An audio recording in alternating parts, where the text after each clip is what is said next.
오늘부터 말씀은 유다 백성들이 바벨론에 끌려갔던 때를 배경으로 하고 있습니다. 조금 더 구체적으로 말씀을 드리자면 다니엘은 유다 왕 여호야김 3년 그리고 주전 605년에 바벨론이 포로로 다니엘을 잡아왔다고 할 수 있습니다. 그리고 다니엘은 적어도 페르시아의 고레스 왕이 다스린 지 3년, 곧 주전 536년까지 살아있던 것으로 알려져 있습니다. 학자들은 보통 이 다니엘이 잡혀왔을 당시의 나이가 약 15살 정도였을 것이라고 추정을 하는데요. 다니엘은 이 어린 나이부터 자신의 나라가 다른 나라에 의해서 정복되는 것을 경험하였고, 또 나중에는 시드기야 왕 때 예루살렘이 멸망했다는 소식까지도 듣게 되었습니다. 이것은 분명 그에게 있어서 아주 슬프고 또 애통한 일이었을 것입니다. 그리고 그것은 그로 하여금 자신의 국가와 예루살렘의 회복을 위해서 더 기도하게 만들었을 것입니다.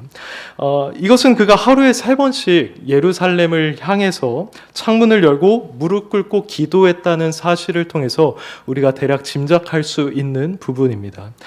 그런데 오늘 우리가 읽은 9장 2절에 따르면 어느 날 다니엘은 이 예레미야 말씀을 읽던 중에 예루살렘의 황폐함이 70년 만에 그칠 것이라는 예언을 마주하게 되었습니다.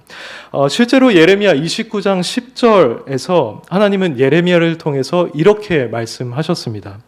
여호와께서 이와 같이 말씀하시니라. 바벨론에서 70년이 차면 내가 너희를 돌보고 나의 선한 말을 너희에게 성취하여 너희를 이곳으로 돌아오게 하리라. 다니엘이 이 말씀을 묵상하고 있었던 때는 예레미야가 예언했던 그 70년이 거의 다 채워진 상황이었습니다. 그래서 이 말씀은 다니엘에게 큰 자극을 주었고, 다니엘로 하여금 이전보다 더 예루살렘을 위해서, 그 회복을 위해서 열심을 내어 기도하게 하였습니다. 다니엘은 이렇게 예언의 성취가 가까운 때야말로 기도할 때라는 확신을 가졌던 것입니다.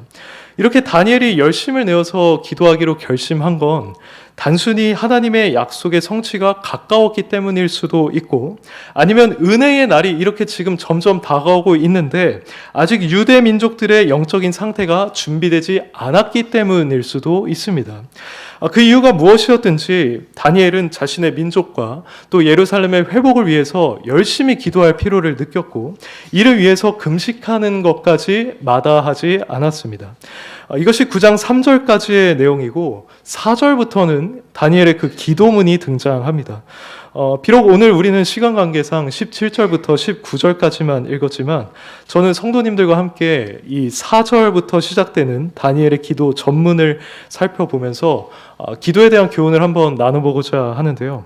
이것은 현재 우리에게 아주 적절하다고 할 수 있을 것입니다. 왜냐하면 우리 역시도 다니엘이 이때 느꼈던 것과 마찬가지로 바로 지금이 우리 국가를 위해서 또 한국에 있는 보편 교회들을 위해서 기도할 때다라는 것을 누구나 분명히 느끼고 있기 때문입니다. 앞서 말씀드린 것처럼 다니엘은 예레미야 말씀을 읽고 나서 그때가 바로 이 나라를 위해서 더 기도해야 하는 때다라고 느꼈습니다. 그리고 나서 바로 주 하나님께 기도하며 간구하기를 결심했다라고 하는데, 사실 원어에는 이 결심했다라는 말이 나와 있지 않습니다. 그 대신에 나의 얼굴을 주 하나님께로 향하게 했다라고 되어 있습니다. 여기서 나의 얼굴을 하나님께로 향하게 했다라는 것은 이 시점부터 믿음의 눈으로 하나님을 바라보기 시작했고 자신의 마음을 하나님께로 향하게 했다는 것입니다. 만약 우리가 현재 국가나 또 복평 교회를 위해서 기도해야 할 필요를 느끼고 있다면 우리 역시도 다니엘처럼 이렇게 해야만 합니다.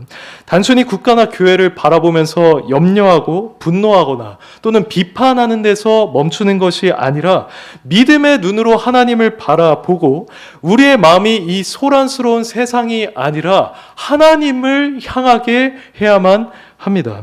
그리고 그 하나님을 우러러 보는 가운데서 이 모든 상황을 가장 선하게 인도하실 하나님께 기도를 올려드려야만 합니다. 이것이 우리가 속한 국가와 교회를 위해서 우리 그리스도인들이 마땅히 해야만 하는 일이고 오직 그리스도인들만 할 수 있는 일입니다. 그런데 이렇게 국가적으로 어려움을 겪는 상황 속에서 기도를 할 때 특별히 우리가 취해야만 하는 태도들이 있습니다. 이것은 다니엘이 여기서 올려드리는 기도문을 통해서 몇 가지 발견할 수 있는데요. 지금부터 본문을 통해서 세 가지만 말씀드리겠습니다.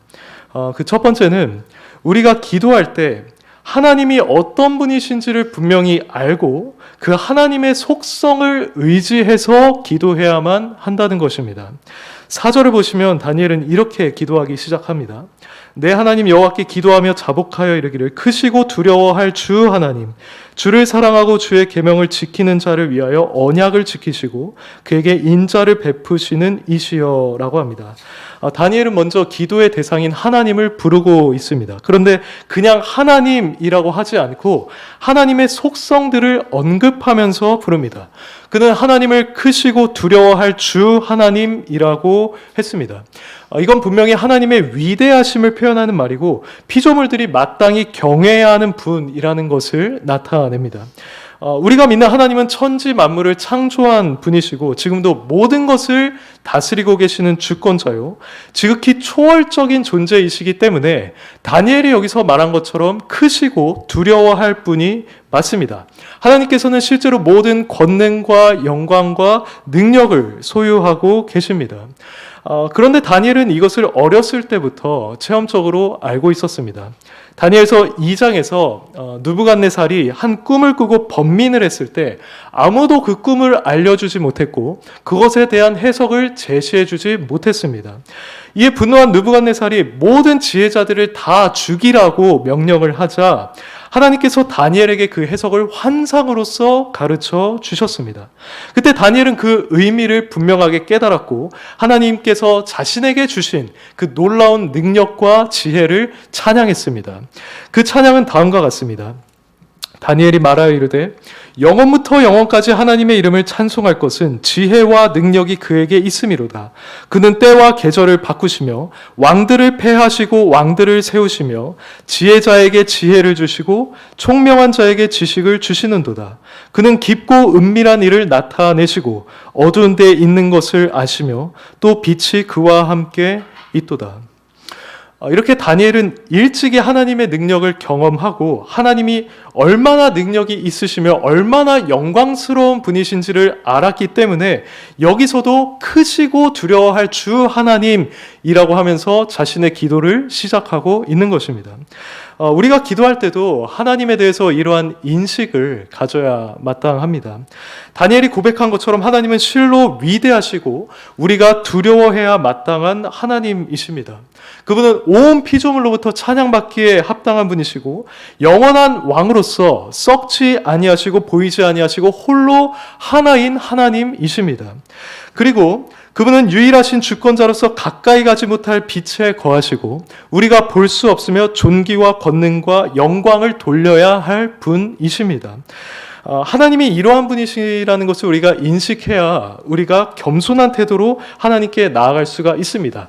그리고 이런 하나님이심을 우리가 알아야 우리가 그분께 기도할 때 그분이 우리에게 응답해 주시리라는 것을 확신할 수 있습니다. 그런데 안타깝게도 오늘날 이러한 하나님을 과도히 친근하게 대하는 경우들이 있는 것 같습니다. 하나님이 우리의 아버지라고 하니 그리고 예수님이 우리의 친구가 되셨다고 하니 하나님을 가볍게 대하는 것입니다. 우리는 그렇게 해서는 안 됩니다. 우리는 하나님이 크신 분이며 두려워할 분이심을 알고 그에 합당한 태도로서 하나님 앞에 나아가야만 합니다.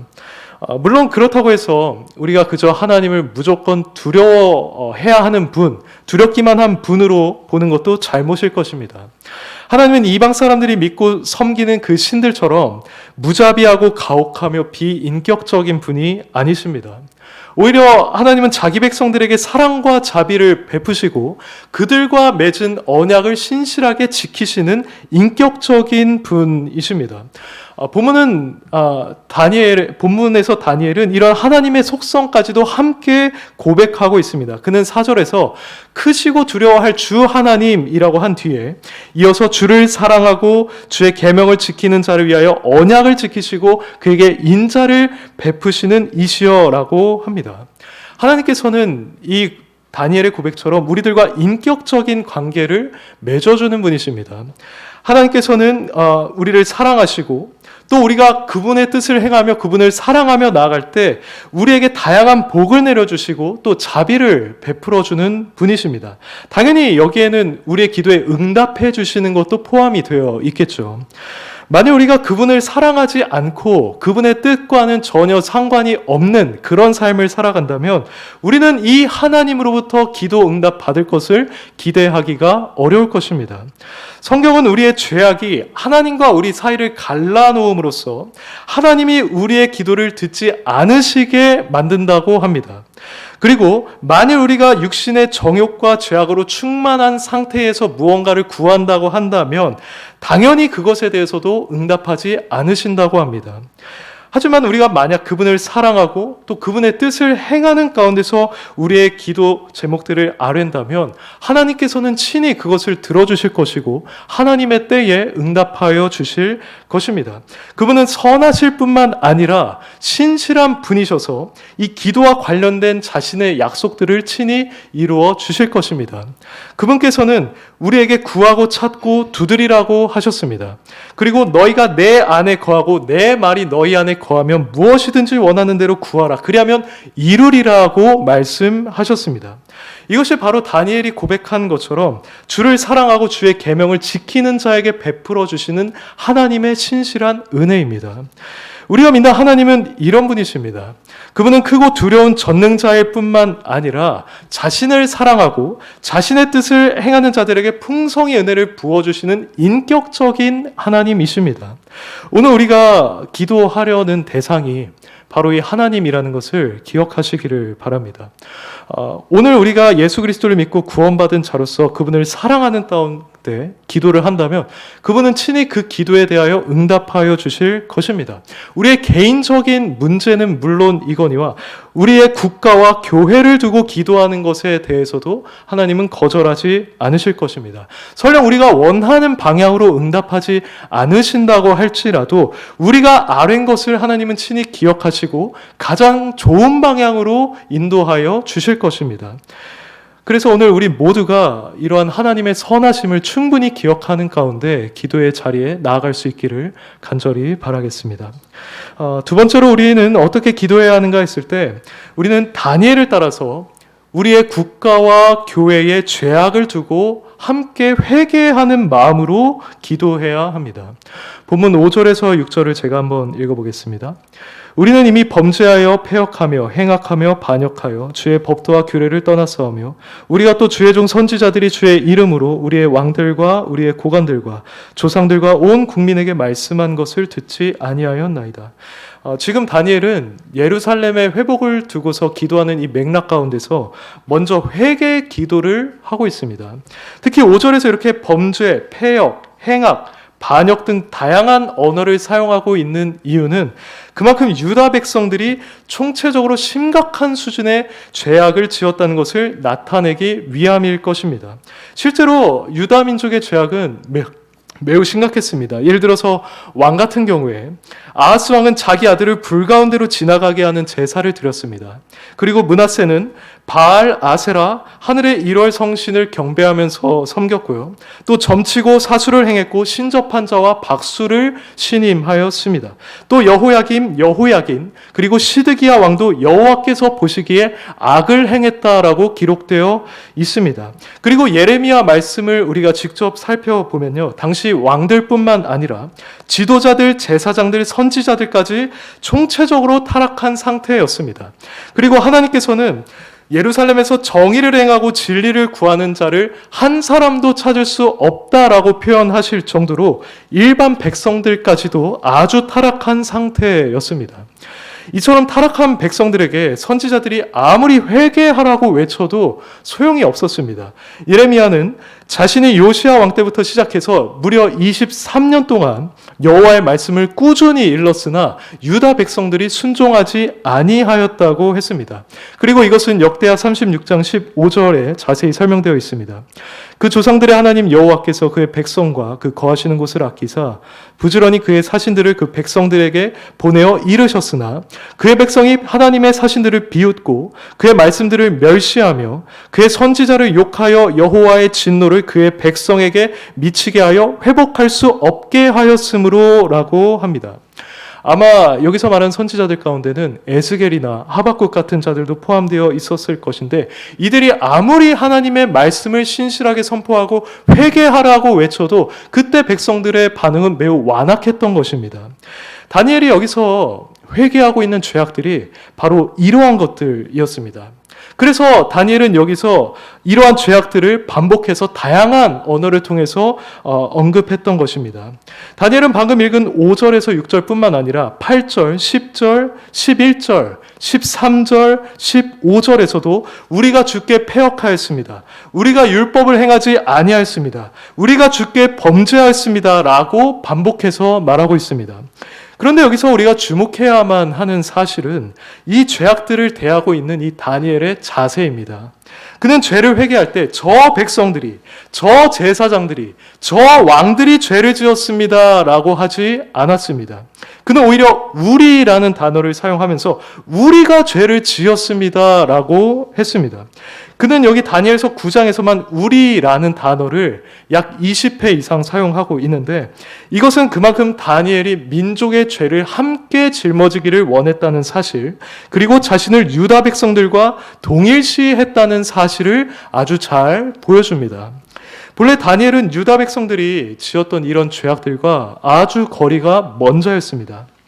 그는 바벨론에 잡혀온 초기부터 혹시나 율법이 금하는 음식을 먹게 될까봐 왕의 음식을 먹기도 단호하게 거부했던 자였습니다.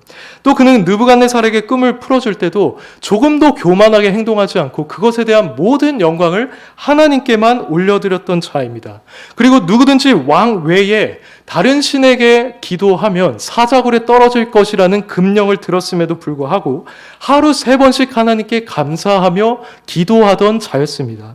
이런 다니엘에 대하여 하나님께서도 에스겔 14장 14절에서 비록 노아, 다니엘, 욥 이 세 사람이 거기에 있을지라도 자신의 공의로만 살아남을 것이다 라고 하시면서 다니엘이 노아나 욥만큼 의로운 자였음을 인정해 주셨습니다.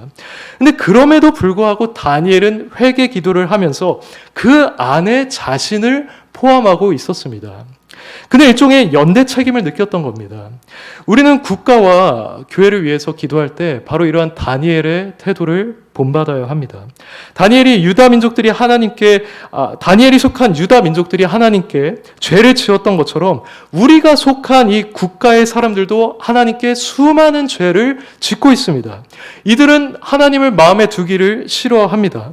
육신의 정욕과 이생의 자랑을 따라서 살아가고 있습니다. 시기하고 분쟁하고 서로를 비방하기를 쉬지 않고 있고 하나님이 아닌 것을 하나님처럼 섬기고 있습니다. 그리고 창조 질서를 거슬러서 동성애나 성전환을 존중해주고 있습니다. 음란, 살인, 거짓, 탐심과 같은 죄악들은 말할 것도 없죠. 어쩌면 현재 국가가 이렇게 혼란스러운 것은 이러한 죄악들에 대한 하나님의 심판이 아닐까요? 만약 그렇다고 한다면 우리 역시도 다니엘처럼 우리 민족들의 죄를 끌어안고 회개하는 모습을 보여야만 할 것입니다. 우리가 예수님을 믿는 성도라고 하여서 저들을 정죄하기만 하고 우리와 다른 부류의 사람들로만 여겨서는 안 됩니다. 사실 교회라고 해서 죄가 없는 것도 아닙니다. 그동안 교회 역시도 하나님과 세상 사람들 앞에서 수없이 많은 부끄러운 모습들을 보여왔습니다. 성문제, 횡령, 분쟁, 외식, 부도덕, 그리고 교회가 하나님보다 사람을 기쁘게 하고자 했던 여러 시도들 등이 그렇습니다. 이런 점에서 현 시국이 한국교회에 가득 찬 죄악 때문이라고 분석하는 분들도 계시지 않습니까? 우리는 이런 점들을 두루 고려해서 이 민족의 죄와 교회의 죄를 짊어지고 회개하며 하나님 앞에 나아가야 합니다. 비록 우리가 직접적인 죄를 짓지 않았다 할지라도, 그리고 우리 교회가 비교적 건강한 교회라고 할지라도 다니엘처럼 바로 우리가 하나님께 죄를 지었습니다. 우리를 용서하여 주십시오. 우리가 이 세상에서 빛과 소금의 역할을 감당하지 못했고 우리가 하나님의 영광을 드러내지 못했습니다 라고 인정하며 회개해야 합니다. 우리는 무조건 비판만 해서는 안 됩니다. 그보다는 다니엘처럼 이 죄들을 함께 짊어지고 회개하면서 하나님께 나아가야 합니다. 그렇게 할 때라야 하나님께서 이 민족과 교회를 향한 우리의 기도를 기쁘게 받아 주실 것입니다. 그러므로 오늘 우리가 함께 기도할 때에 이 다니엘처럼 우리 민족과 교회의 죄를 두고 마치 그것이 우리 자신의 죄인 것처럼 여기고 진심으로 회개하면서 나아갈 수 있기를 소원합니다. 마지막으로 우리는 어떻게 기도해야 하는가 했을 때 본문 말씀에 따르면 우리는 하나님의 의로우심을 인정하고 오직 하나님의 은혜만을 간구하는 자들이 되어야 합니다. 9장에 있는 이 다니엘의 기도를 보시면 다니엘이 종종 하나님의 의로우심을 인정하고 있다는 사실을 발견할 수 있습니다. 예를 들어 7절에서 주여 공의는 주께로 돌아가고 라고 하고요. 14절에서도 우리의 하나님 여호와께서 행하시는 모든 일이 공의로우시니 라고 합니다. 그리고 11절에서는 유다 백성들에게 임한 저주가 하나님의 종 모세의 율법에 기록된 대로 된 것이라고 하면서 그것이 하나님의 의로운 심판임을 인정합니다. 다니엘이 이렇게 하나님의 의로우심을 강조하는 것은 그가 하나님이 내리신 그 심판에 그 어떤 잘못이 없음을 인정하고 있고 모든 책임은 죄인에게 있다는 사실도 그가 인정하고 있기 때문입니다. 이처럼 자신들에게 일어나는 일들에 대해서 하나님의 의로우심을 인정하는 것도 우리에게 있어서 매우 중요하다고 할 수 있습니다. 보통 하나님의 이 의로우심을 인정하지 못하는 미성숙한 신자들은 하나님께서 행하시는 일들에 대해서 쉽게 원망하고 또 불평하기 마련입니다. 지금은 그나마 우리가 나은 상황이지만 만약 하나님께서 우리나라를 심판하셔서 전쟁이 일어난다라고 했을 때 이들은 곧 하나님께서 우리나라에 왜 이런 일을 행하시느냐고 따지기 시작할 것입니다. 그러나 이렇게 하나님의 섭리에 대해서 가타부타하며 우리가 따지는 것은 하나님이 불의하다고 하는 것과 다름이 없습니다. 하나님께서 무언가 잘못 행하고 계신다면서 피조물이 이의를 제기하는 것과도 마찬가지인 겁니다. 그러나 우리 인간은 결코 하나님보다 지혜롭거나 의로울 수가 없습니다. 또한 우리는 하나님께서 이 심판을 통해서 자기 백성들을 더 거룩하게 하실지 아니면 선하게 변화시키실지에 대해서도 알 수 없습니다. 그러므로 우리는 그저 우리에게 발생하는 일들에 대해서 우리 자신을 낮추고 하나님은 의로우십니다라고 고백하는 것이 마땅합니다. 다니엘은 바로 이러한 태도로 하나님 앞에 나아갔었던 것입니다. 실제로 우리는 하나님께서 이러한 태도로 자신에게 나오는 자들을 기뻐하신다는 걸 충분히 믿을 수가 있습니다. 사사기 10장에 따르면요, 이스라엘 백성들이 하나님 대신에 바알이나 아스다롯을 비롯한 이방신들을 섬길 때가 있었습니다. 하나님께서는 이에 대해 진노하셔서 블레셋 사람들과 또 암몬 사람들의 손에 그들을 파셨고 이스라엘 백성들은 그들의 손에 의해 오랫동안 억압을 당하는 비참한 처지가 되고 말았습니다. 이때 그들이 비로소 하나님을 찾기 시작했는데 그들이 하나님께 부르짖자 하나님께서는 너희가 섬기는 신들에게 가라고 하면서 그들의 요구를 거절하시는 듯한 말씀을 하셨습니다. 그러자 이스라엘 백성들은 다음과 같이 간구했습니다. 이스라엘 자손이 여호와께 여쭈되 우리가 범죄하였사오니 주께서 보시기에 좋은 대로 우리에게 행하시려니와 오직 주께 구함노니 오늘 우리를 건져내 옵소서라고 했습니다. 이 기도에서 제가 지금까지 말씀드린 것을 발견하셨습니까? 이들은 우리가 범죄하였사오니 주께서 보시기에 좋은 대로 우리에게 행하십시오라고 하였습니다. 이것이 바로 하나님의 의로우심을 인정하는 태도입니다. 자신들은 낮추고 자신의 죄악은 인정하며 하나님의 공의로운 처분에 결코 불평하지 않겠다는 것입니다. 이들이 이렇게 하나님의 의로우심을 인정하면서 하나님의 은혜를 구하자 하나님께서는 이 기도를 들으시고 이스라엘의 곤고로 말미암아 그 마음에 근심하셨다라고 합니다. 즉 하나님께서 이들에게 구원을 허락하기로 마음을 먹으셨다는 것입니다. 실제로 이후에 하나님은 사사 입다를 일으키셔서 암몬 사람들을 치심으로써 이 이스라엘 백성들을 그들의 곤고로부터 구원하여 주셨습니다. 하나님의 공의를 인정하는 가운데 그 은혜를 간구했던 기도를 기뻐하시고 친히 응답해 주셨던 것입니다. 우리의 기도도 바로 이와 같아야 합니다. 다니엘이 그랬던 것처럼, 그리고 회개하는 이스라엘 백성들이 그랬던 것처럼 우리는 먼저 우리에게 일어나는 상황들에 대하여서 하나님의 의로우심을 인정해야 합니다. 혹여나 앞으로 국가나 교회가 지금보다 더 심각한 상황에 처하게 된다고 할지라도 우리는 불평해서는 안 되고 불평할 수도 없습니다. 오히려 우리는 이스라엘 백성들이 그랬던 것처럼 우리가 범죄하였사오니 주께서 보시기에 좋은 대로 우리에게 행하시려니와 오직 주께 구함나니 우리를 불쌍히 여기시고 우리에게 은혜를 내려 주시옵소서라고 기도해야만 합니다.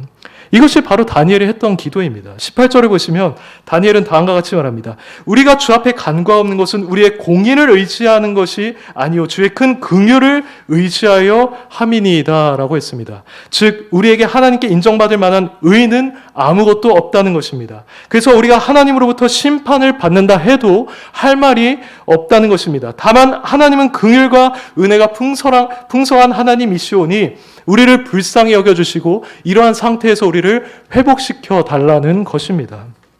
이것이 바로 우리가 드려야만 하는 기도입니다. 현재 우리는 하나님 앞에 내세울 것이 없습니다. 국가적으로도 교회적으로도 또 우리 개인적으로도 그렇습니다. 우리는 오직 하나님의 은혜로 여기까지 왔고 앞으로도 하나님의 은혜로만 나아갈 수 있을 것입니다. 그러므로 어떤 상황 속에서도 잠잠히 하나님의 의로우심을 인정하는 가운데 오직 그분의 은혜만을 간구하는 우리 모두가 되기를 소망합니다. 이제 말씀을 맺겠습니다. 오늘 우리는 다니엘서 9장 말씀을 통해서 우리가 민족을 위해서 또 교회를 위해서 어떻게 기도해야 하는지를 살펴보았습니다. 우리는 하나님의 속성을 분명히 알고 그분을 신뢰하는 가운데 기도해야 한다고 했습니다. 또 민족과 교회의 죄를 우리의 죄인 것처럼 짊어지고 회개해야 한다고 했습니다. 그리고 마지막으로 하나님의 의로우심을 인정하는 가운데 그분의 은혜만을 구해야 한다고 했습니다. 본문에 등장하는 이 다니엘의 기도는 응답을 받은 것이 분명합니다. 훗날 유다 백성들은 이 바벨론 포로 상태에서 해방이 되었고 예루살렘 성전은 재건되었습니다. 그러나 이 다니엘의 기도는 예수 그리스도로 인해서 성도들이 죄와 사망으로부터 해방되고 참된 영적 성전이 세워짐으로써 온전히 응답되었습니다. 이것은 모두 주님의 얼굴빛을 이 세상과 또 교회에 비추어 주신 결과였습니다. 우리가 이 다니엘과 같은 태도로 하나님께 기도하며 나아갈 때 하나님께서는 우리의 기도에도 응답하여 주실 것입니다. 우리 각 개인에게, 교회에, 그리고 이 나라에도 주님의 얼굴빛을 비추어 주실 것입니다. 교회가 거룩하게 변화될 것이고요. 이 나라에 살아가고 있는 많은 자들이 회심을 하고 주님께 돌아오게 되어서 이 국가는 하나님께 영광을 드러내는 그러한 나라가 될 수 있을 것입니다. 현재 이 국가가 겪고 있는 혼란도 잠잠하게 될 것이고요. 앞으로 이 나라를 안전하게 지켜주실 것이고요. 정의를 물같이 공의를 마르지 않는 강같이 흐르게 하여 주실 것입니다. 그러므로 이렇게 소란스럽고 또 어지러운 상황 속에서도 하나님을 신뢰하고 의지하시는 가운데 이 민족과 나라를 위해 또 교회를 위해서 끊임없이 기도하며 나아가는 우리 울고든 교회가 되기를 간절히 소망합니다.